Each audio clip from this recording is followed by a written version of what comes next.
Amém. Obrigado, pastor Carlos. Obrigado, pastor Glauber, pela oportunidade de estar com os irmãos. Tenho acompanhado à distância o ministério que tem sido realizado aí no Japão por amigos queridos, né, que fomos contemporâneos lá no seminário, o Carlos, o Felipe, o pastor Éder como nosso professor lá, né? E é uma alegria poder ver como o Senhor Deus tem usado cada um de vocês e poder estar aqui hoje trazendo a palavra de Deus à Igreja Batista Reformada de Randa, é isso? Tá certo? Randa. É uma alegria muito grande, a tecnologia nos permite fazer isso e é muito, muito bom. Tenho tido a oportunidade de ter algumas interações também com o Rogério, e tem sido uma alegria também o tempo que eu pude ter com ele. Mas, queridos, eu queria convidar vocês a abrir a Bíblia de vocês na primeira carta do apóstolo Pedro, no capítulo de número 1 Pedro 1. Ouça com fé a leitura dos versos 3 a 5 de 1 Pedro, capítulo de número 1. Bendito seja o Deus e Pai de nosso Senhor Jesus Cristo. Conforme a sua grande misericórdia, ele nos regenerou para uma esperança viva, por meio da ressurreição de Jesus Cristo dentre os mortos, para uma herança que jamais poderá perecer, macular-se ou perder o seu valor. Herança guardada nos céus para vocês, que mediante a fé são protegidos pelo poder de Deus, até chegar à salvação prestes a ser revelada no último tempo. Vamos orar mais uma vez, queridos? Senhor Deus, nós estamos diante da tua palavra, nós a lemos e nós queremos suplicar ao Senhor, Deus, que o teu Santo Espírito possa usá-la em nossas vidas, Pai. Nós reconhecemos aqui diante do Senhor a nossa incapacidade, reconhecemos que se for na nossa força, que se for nas nossas capacidades, isso aqui vai ser apenas algo humano, sem vida, oco e vazio, Deus. Mas temos profunda convicção de que se o teu Santo Espírito tomar a espada dele, que é a tua palavra, e agir em nossas vidas, Deus, vidas serão transformadas, encorajadas, conformadas ao caráter de Jesus, e vidas serão salvas pela pregação da tua palavra, Senhor. Por isso nós suplicamos que o teu Santo Espírito haja de maneira poderosa e sobrenatural, à medida que a tua palavra é exposta por teu povo, Pai. Por favor. É em nome de Jesus Cristo que nós oramos. Amém. Queridos, deixa eu trazer um pouco do contexto da primeira carta do apóstolo Pedro para vocês. Pedro escreve para cristãos que foram retirados de Roma, expulsos de Roma, eles foram tirados de suas famílias, eles foram tirados do seu contexto, tirados de tudo que eles conheciam como natural, como normal, como familiar, e levados para povoar uma região que Roma estava dominando. Essa região está no primeiro capítulo, aí, logo no versículo 1, que é o ponto, a Galácia, Capadócia, províncias da Ásia e na Bitínia. O que acontece é, Roma tomou essas regiões e agora Roma precisava romanizar essas regiões, fazer com que essas regiões tivessem a cultura romana, o jeito romano de ser. E por isso eles levam esses cristãos, arrancam esses cristãos de Roma, para parar de dar problema lá em Roma, e então jogam esses cristãos nessas províncias que haviam sido conquistadas, que haviam sido dominadas. Ou seja, os cristãos estão sendo expulsos da sua terra, levados para uma outra terra, onde eles são pessoas não gratas, pessoas não queridas, porque eles são vistos pelos dominados como aqueles que foram enviados pelos dominadores, apesar de, na verdade, terem sido expulsos e ido para lá contra a vontade deles. São pessoas que estão sofrendo, são pessoas que perderam tudo, são pessoas que foram tiradas, arrancadas do seu lar e, obviamente, guardadas as devidas proporções, são pessoas que passaram por algo semelhante a dos refugiados de guerra ou até mesmo dos judeus na Alemanha nazista, né? Aquelas centenas de milhares de judeus que foram também arrancados de suas casas, tirados de suas famílias e levados para campos de concentração. Um desses judeus, ele se chamava Viktor Frankl. Ele foi para campos de concentração e ele escreveu um livro chamado Em Busca de Sentido, em que ele conta um pouco do tempo dele lá nos campos de concentração. E ele diz que as pessoas ali elas tinham três formas diferentes de reagir ao sofrimento. Algumas dessas pessoas se tornavam brutas diante do sofrimento. O sofrimento parecia criar uma casca nessas pessoas e mesmo pessoas que chegaram lá agradáveis se tornaram pessoas brutas, cruéis, duras, mesmo com os outros prisioneiros. Elas foram embrutecidas pelo sofrimento. Algumas outras pessoas desistiam, perdiam qualquer tipo de esperança e acabavam, num determinado dia, simplesmente desistindo e se recusando a viver, a tomar banho ou a sair para inspeção, mesmo que elas apanhassem até morrer. Ele conta a história de um amigo que sonhou que no dia 30 de março a guerra iria acabar e eles seriam libertos. E esse amigo se apegou a isso, se apegou a esse sonho.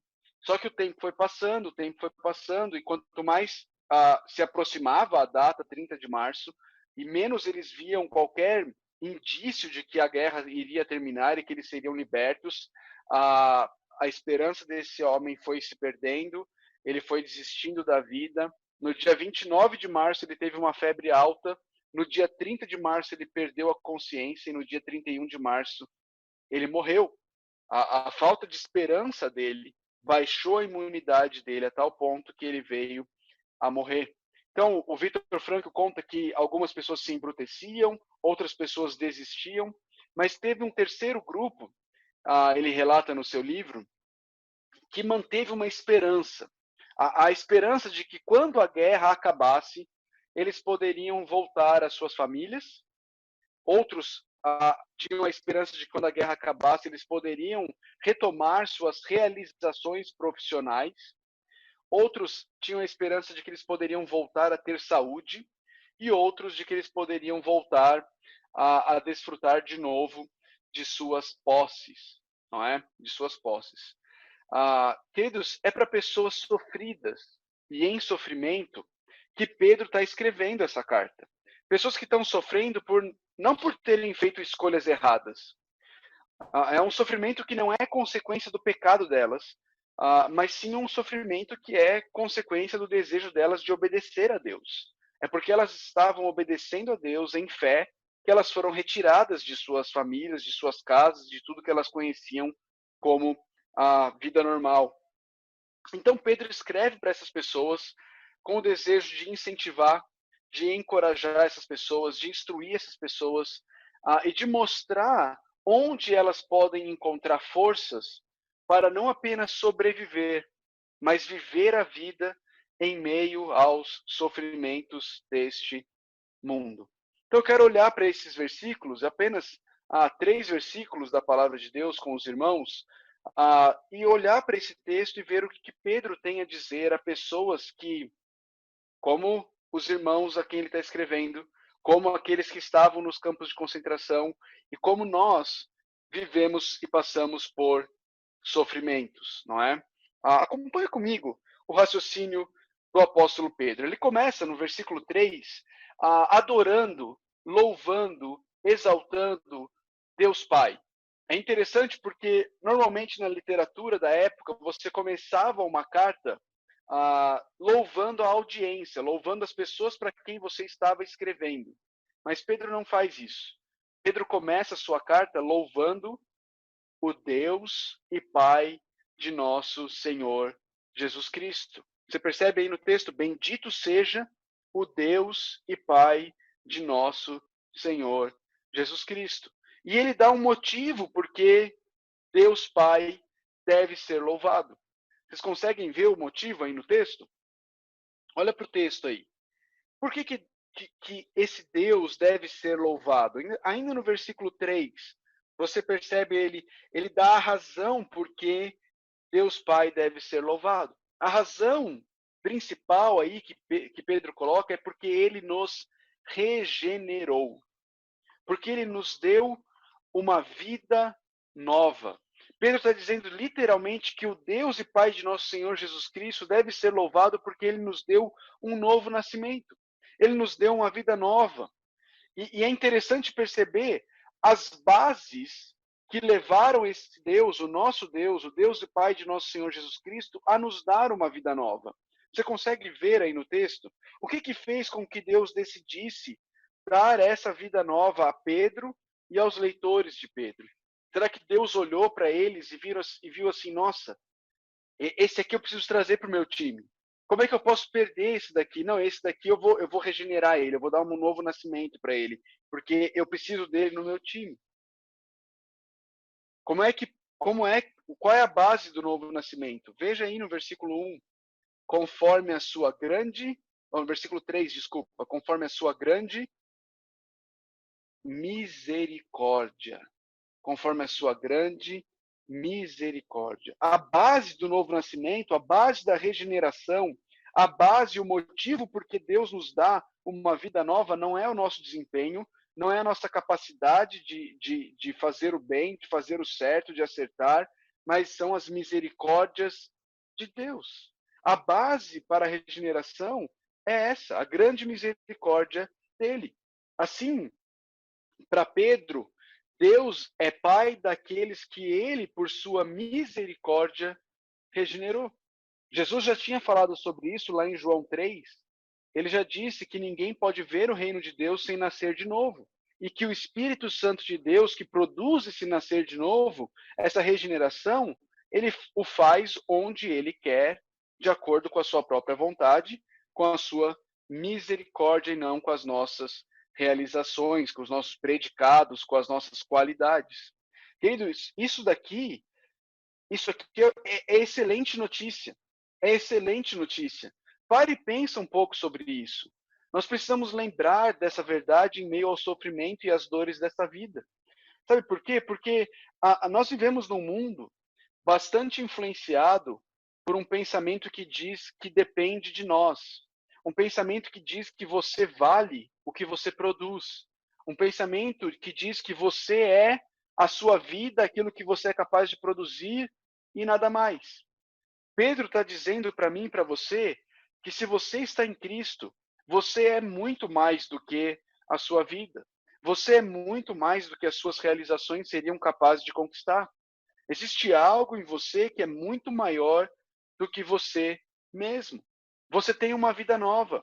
Você é filho de Deus. E ao invés de encher você de orgulho, isso deve nos encher de louvor a Deus.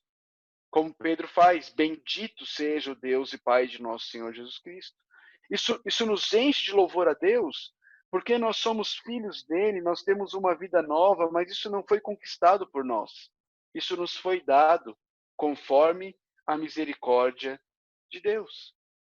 É interessante que vivemos dias em que nós somos chamados a fazer um nome para nós mesmos. Mas Deus nos mostra que nosso maior nome, filhos de Deus, não é algo conquistável, não é algo que nós fizemos por merecer, é algo que Ele nos dá conforme a sua misericórdia. Quão importante é lembrarmos dessas verdades em meio aos sofrimentos e dores desta vida.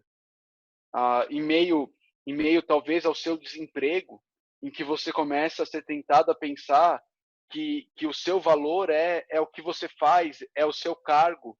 E a gente muitas vezes amarra a nossa identidade à nossa função no trabalho, ao que a gente produz, ao que a gente faz. A gente acha que aquilo é quem nós somos, quando na verdade a palavra de Deus nos instrui que nós não somos o que nós fazemos. Nós somos o que Jesus Cristo fez por nós na cruz do Calvário, em sua grande misericórdia. Nesses momentos em que tudo parece estar fugindo ao controle, eu e você, nós podemos e devemos lembrar que, como cristãos, nós temos uma vida nova e a grande misericórdia de Deus está sobre nós. Nossos fracassos, nossas dores, nossos sofrimentos podem ser grandes, mas a misericórdia de Deus para com seus filhos é infinitamente maior. Nós podemos crer nisso, nós podemos descansar e confiar nisso. Mas, queridos, o que essa regeneração, o que esse novo nascimento, o que essa vida nova gera em nós? Olha que interessante, ele diz no versículo 3, ele nos regenerou para alguma coisa. Para que foi que ele nos regenerou? Está vendo aí no versículo 3? Ele nos regenerou para algo. Para quê? Para uma esperança viva. Para uma esperança viva. Pedro está dizendo que o Deus e Pai de nosso Senhor Jesus Cristo, ele deve ser louvado, porque em sua grande misericórdia, ele nos regenerou, ele nos deu uma vida nova para uma esperança viva. E aqui a gente precisa refletir por um instante sobre esperança, porque todos nós temos as nossas esperanças. Todos temos as nossas esperanças. Aqui no Brasil, você sabe, nós dizemos que a esperança é a última que morre. Eu não sei se no Japão, em japonês, existe algum ditado relacionado com esperança. Eu não sei, mas fato é que cada um de nós tem as suas esperanças.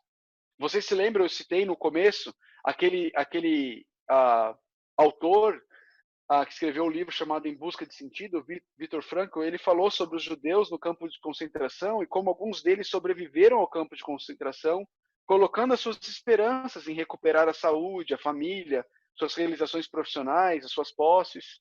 Todos nós colocamos, ou temos a tendência de colocarmos, nossas esperanças em coisas desse tipo. Veja, coisas que não são necessariamente ruins. Algumas são mesmo boas. Família, quem criou família? Quem que nos deu as nossas famílias? Não é? É Deus, a nossa saúde, quem deu foi Deus. Não são coisas ruins. Mas o ponto, queridos, é que cada uma dessas coisas, família, carreira, sustento, cada uma dessas coisas, posses, tem data de validade. Cada uma dessas coisas está morrendo. Todas essas coisas estão morrendo. A minha e a sua saúde, elas estão morrendo. Nossas famílias estão morrendo. Nossas realizações profissionais, logo, logo serão esquecidas. As suas posses, se a crise e os planos econômicos não destruírem, quando você morrer, você já não vai ter mais. Elas estão morrendo. Todas essas esperanças, elas possuem prazo de validade. Mas Pedro está nos dizendo aqui que Deus nos deu uma vida nova, ele nos regenerou para uma esperança viva. Não uma esperança que está morrendo, mas uma esperança que não é também a última que morre, mas é uma esperança que está viva e viva para sempre. Porque essa esperança, ela não se baseia em algo que está morrendo. Veja no que se baseia essa esperança viva. Olha para o texto. Ele nos regenerou para uma esperança viva por meio da ressurreição de Jesus Cristo dentre os mortos. Essa esperança viva que Deus nos dá através da regeneração, ela não é uma esperança que é a última que morre. Ela é a esperança que está viva para sempre, porque ela se baseia naquele que já morreu, mas ressuscitou e está vivo para sempre, o nosso Salvador Jesus Cristo. A esperança cristã vive para sempre porque Cristo, que é a base dessa esperança, é eterno e vive para sempre. Assim, queridos, a esperança do cristão, ela é viva em contraste com as esperanças deste mundo, que são esperanças baseadas em coisas que morrem, que perecem, que perdem o seu valor. O ponto de Pedro aqui é que o cristão possui uma esperança viva porque Deus ressuscitou Jesus dentre os mortos e assim Jesus está vivo para sempre. Lembra? Os leitores de Pedro, os leitores originais de Pedro, tinham sido expulsos da sua cidade. Eles perderam tudo. Mas tudo que eles haviam perdido já estava morrendo. Pedro escreve para mostrar que existe algo no qual eles podem se apegar em meio às dores e sofrimentos dessa vida no mundo caído, algo que ninguém pode lhes tirar, algo que nunca morrerá, a esperança viva de que o mesmo Deus que deu vida a Jesus nos regenerou, nos deu uma vida nova, e essa vida é tão eterna quanto a vida de Jesus. Jesus vive, e nós que temos ele vivendo em nós, também vivemos para sempre. Essa é a nossa esperança. Pedro está soprando esperança no coração de pessoas que perderam tudo, mas tudo que elas haviam perdido já estava morrendo. E Pedro está mostrando: tem algo, existe algo que ninguém vai ser capaz de te tirar. Seu chefe não vai poder tirar de você, um bandido na rua não vai poder tirar de você, o governo não vai poder tirar de você, uma pandemia mundial será incapaz de tirar de você, que é a sua ressurreição em Cristo Jesus, que é a vida nova que ele nos deu, que é a mesma vida que Cristo tem, uma vida eterna. Pedro, então, a partir do versículo 4, passa a mostrar a outra coisa para a qual Deus nos regenerou. Ele nos regenerou para uma esperança viva e para uma herança que jamais poderá perecer, macular-se ou perder o seu valor. Pedro os encoraja aqui, queridos, mostrando para esses cristãos que haviam sido retirados do meio de suas famílias, que agora, pelo novo nascimento, eles possuem uma nova família. Herança é algo que você recebe de família. Pedro está deixando claro, agora vocês têm uma outra família, uma nova família. E como membros de uma nova família, eles possuem uma nova herança. Herança esta que não depende da morte de ninguém, mas da vida eterna de Jesus. E ele qualifica essa herança com 3 adjetivos. Essa herança jamais poderá perecer, macular-se ou perder o seu valor. Ela não pode perecer, ela não pode morrer. Ou seja, a herança do cristão não está livre da ação, ela está livre da ação da morte. A herança do cristão não pode ser tocada pela morte, diferente de toda e qualquer herança que no momento em que é recebida, ou até mesmo prometida, já começa a morrer. A herança do cristão é blindada contra a ação da morte. Além disso, essa herança ela não poderá macular-se. A herança do cristão não pode ser manchada pela impureza moral. Ela não foi conquistada através de nossos esforços. Ela não foi conquistada através da nossa manipulação, através de puxadas de tapete ou de facadas pelas costas. Não, essa herança não poderá macular-se. E essa herança também jamais poderá perder o seu valor. Ela está livre da ação natural do tempo, essa é a ideia. Resumidamente, a herança do cristão ela é imortal, ela é pura e ela é bela. Ela é bela. Mas muito mais do que uma herança física que nós acumulamos, Pedro está falando de uma herança que nos foi dada na ressurreição de Jesus. Uma herança que é imortal, pura, bela e vai continuar assim para sempre, porque ela é guardada no céu, ele diz, para vocês. Ela não é guardada por nós, mas ela é guardada para nós. Para nós. Lembra? De novo, tinham tirado tudo dessas pessoas. Eles tinham perdido todas as posses. Eles tinham perdido tudo que eles poderiam um dia herdar aqui nessa terra. Mas Pedro os está encorajando a lembrar de uma herança superior, que ninguém vai poder tirar deles. Uma herança que não morre, uma herança que é pura, que é bela, uma herança que é para sempre, porque ela é guardada nos céus por eles, para eles e para cada um de nós, que também foi regenerado através da ressurreição de Jesus. Mas não é apenas a herança que está sendo guardada. Veja aí no versículo 5. Nós mesmos estamos sendo guardados. Ele diz no versículo 5, herança guardada nos céus, final do 4, né? Herança guardada nos céus para vocês, que mediante a fé são protegidos pelo poder de Deus até chegar à salvação prestes a ser revelada no último tempo. Deus não apenas protege a herança nos céus, mas por meio da fé ele também protege a nós, os herdeiros, até que o Cristo ressurreto volte, finalize a obra que ele começou em nós. Interessante perceber o paradoxo apresentado por Pedro aqui. Nós somos guardados mediante a fé. Esses irmãos estavam sofrendo por causa da fé deles. Foi a fé deles que os levou ao sofrimento. E é a mesma fé que os protege. Através da mesma fé que Deus os protege até a vinda do Senhor Jesus. É muito importante, queridos, perceber o que Pedro está fazendo aqui. Essas pessoas, elas estão sofrendo, elas estão sendo perseguidas, desprezadas pela sociedade. E ao invés de tentar encorajar essas pessoas com esperanças humanistas, com a autoajuda ou coisas do tipo, Pedro os encoraja com o evangelho.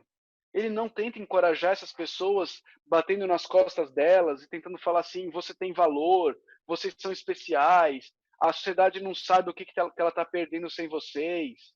Não.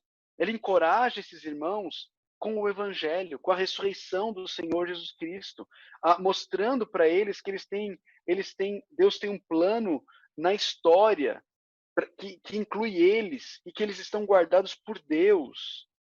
Que eles estão guardados por Deus. Vocês se lembram que eu falei daquelas pessoas que no campo de concentração conseguiram sobreviver, colocando a sua esperança de que quando acabasse, eles poderiam voltar para a família, voltar para a carreira, voltar para as posses deles, não é? Aquele autor do livro, ele relata que a maioria das pessoas que saíram dos campos de concentração se mataram depois, se suicidaram depois, porque elas perceberam que a saúde delas nunca mais ia ser igual, que a família delas já não era igual, que as realizações profissionais delas já não eram iguais, e que as posses delas nunca mais seriam as mesmas. A esperança delas era muito fraca. A esperança delas era muito fraca. Essa fala, essa história toda do Viktor Frankl, ela reflete o espírito do século em que eu e você estamos envolvidos. A nossa sociedade, ela matou Deus e agora ela fica tentando buscar sentido naquilo que os homens são capazes de realizar. Assim, a esperança aqui da nossa sociedade, e muitas vezes a esperança que eu e você depositamos, acaba se baseando nas coisas dessa vida, nas coisas para essa vida, que são coisas que estão morrendo, coisas que possuem o prazo de validade. O problema disso, queridos, é que essa vida ela é extremamente curta e tudo que existe nessa vida está morrendo. Colocar a esperança em algo que esteja morrendo é uma tragédia anunciada. Em breve, muito em breve, se a sua esperança estiver em algo que está morrendo, você se tornará um desesperado. Um desesperado. De fato, o apóstolo Paulo, quando ele escreve lá em 1 Coríntios, no capítulo 15, verso 19, ele fala que mesmo a esperança em Cristo, se ela é somente para esta vida, nós somos de todos os homens os mais dignos de compaixão, de pena. Paulo está dizendo que se a nossa esperança é para esta vida, ainda que ela esteja em Cristo, nós somos de todos os homens os mais dignos de pena. Pedro, queridos, nos escreve nessa carta, nesses poucos versículos que nós estudamos, nos chamando a erguermos os nossos olhos e enxergarmos além das terríveis realidades de sofrimento dessa vida. A colocarmos a nossa esperança em Cristo, que nos proporciona uma esperança que nunca terá fim, uma herança viva, uma herança imortal, pura e bela. Essa esperança viva e essa herança imortal, pura e bela, elas estão guardadas nos céus para nós, guardadas por Deus, o mesmo Deus que nos guarda aqui, por meio da fé, enquanto aguardamos o nosso Senhor ressurreto, vir fazer novas todas as coisas. Prometo que é a última vez que eu falo sobre o Viktor Frankl e o livro Em Busca de Sentido. Mas é porque faz muito sentido com o texto aqui e com o sofrimento. Mas o Viktor, ele escreve dizendo, ele fala no final do livro, que a vida em um campo de concentração expõe a alma, suas profundezas e seus alicerces. E o que eu dizia às pessoas em que a vida era que a vida só tem sentido se tivermos uma esperança em um significado para a vida que nem a dor, o sofrimento ou mesmo a morte podem destruir. A vida, eu quero repetir isso, a vida só tem sentido se tivermos esperança em um significado para a vida que nem a dor, o sofrimento ou mesmo a morte podem destruir. Queridos, eu não conheço absolutamente nada, absolutamente nenhum significado para a vida que nem a dor, o sofrimento ou a morte podem destruir além do Senhor Jesus Cristo. É só o Senhor Jesus Cristo. Foi só Ele que sofreu injustamente. Foi só Ele que suportou a nossa dor. E foi só Ele o único que venceu a morte. Portanto, a nossa esperança só pode estar depositada, se nós queremos ter sentido nessa vida, no Senhor Jesus Cristo. Ele é o único. Ele é o único que sofreu injustamente. Ele é o único justo que já sofreu. Ele é o único que levou a nossa dor. E ele é o único que venceu a morte. E a minha pergunta para você é: onde está a sua esperança em meio a tudo isso que nós estamos vivendo? Onde está a sua esperança? Sua esperança está de que quando a pandemia acabar, você vai poder voltar para o seu trabalho? Você vai poder voltar a desfrutar dos seus bens? Você vai poder voltar a ter uma boa saúde? Onde está a sua esperança? No que você tem colocado a sua esperança? Ela é viva ou ela está depositada em coisas que estão morrendo? Coisas que possuem prazo de validade? Onde está a sua esperança? Naquele que venceu a morte, está vivo para sempre? Ou em algo que está morrendo? Em algo que mais cedo ou mais tarde vai acabar? A sua esperança, ela é imortal? Ela é pura? Ela é bela? Ela é viva para sempre? Ela é pura para sempre? Ela é bela para sempre? Eu quero te convidar, em meio a todas essas incertezas que nós estamos vivendo, a erguer seus olhos e a viver o dia de hoje, não com os olhos nas notícias, não com os olhos na esperança de que tudo vai voltar ao normal, não nos olhos na esperança de que eu vou poder ter a minha vida de volta, mas com os olhos na eternidade, na esperança viva que a ressurreição de Jesus traz para cada um de nós. Que nós possamos viver em meio ao sofrimento, à incerteza, à pandemia, bendizendo o nome do Deus e Pai do nosso Senhor Jesus Cristo, porque Ele nos regenerou. Por causa das suas misericórdias, Ele nos regenerou para uma esperança viva por meio da ressurreição de Jesus Cristo dentre os mortos. Essa é a minha oração para você, que em meio a tudo isso, que em meio aos desempregos que vocês estão experimentando, nós estamos experimentando, eu sirvo numa cidade turística, então a cidade vive do turismo, a cidade praticamente quebrou, nós temos dezenas de milhares de pessoas desempregadas, e no meio de tudo isso, nós podemos continuar olhando para o nosso Salvador, o Senhor Jesus Cristo, e confiantes nele, de que o mesmo Deus, o mesmo Jesus que nos sustentou até aqui, continuará a nos guardar, continuará a nos sustentar. E de que aquele que não poupou o seu próprio filho, como diz Paulo em Romanos 8, antes o entregou por nós, como não nos dará juntamente com ele e de graça todas as coisas? Nós podemos confiar no nosso Deus, podemos confiar no nosso Salvador. E essa é a palavra que eu gostaria de trazer para os irmãos nessa manhã, aí no Japão, noite, aqui no Brasil, suplicando a Deus que Ele nos encha dessa esperança viva e que Ele arranque do nosso coração qualquer esperança que esteja morrendo. Que essa pandemia sirva para tirar as escamas dos nossos olhos, para derrubar os nossos castelinhos de carta e nos fazer ver com as lentes do Evangelho o que de fato e onde de fato nós podemos colocar a nossa esperança. Que essa pandemia sirva para arrancar os ídolos do nosso coração, para revelá-los, para que nós possamos tirá-los de lá e de fato confiarmos apenas e tão somente no nosso bondoso Deus. Se os irmãos me permitem, gostaria de orar mais uma vez com os irmãos. Senhor Deus, obrigado pela tua palavra. Obrigado porque ela é viva, ela é eficaz.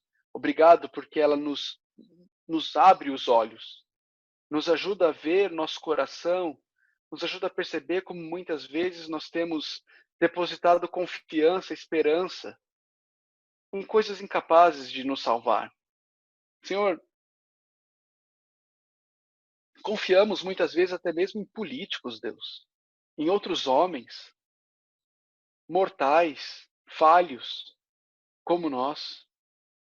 Perdão, Deus. Perdão por acharmos que o nosso sustento vem da força dos nossos braços. Perdão por acharmos que o nosso sustento vem da nossa capacidade de manter um trabalho. Perdão por acharmos que tudo que temos é a saúde desse corpo mortal. Perdão por confiarmos, Deus, e esperarmos em coisas que estão morrendo, enquanto o Senhor nos oferece uma esperança viva naquele que já venceu a morte e está vivo para sempre. Tira os nossos olhos das coisas terrenas, como diz Paulo na sua carta aos Colossenses, e nos ajuda a colocar nossa mente, nossos olhos nas coisas que estão com Cristo, porque nós já estamos lá com Ele também, como Paulo diz. Nos ajuda, Pai. Nós te louvamos pela tua rica misericórdia, pela vida nova que o Senhor nos deu e pela esperança viva na ressurreição de Jesus Cristo. Em nome dele que nós oramos. Amém.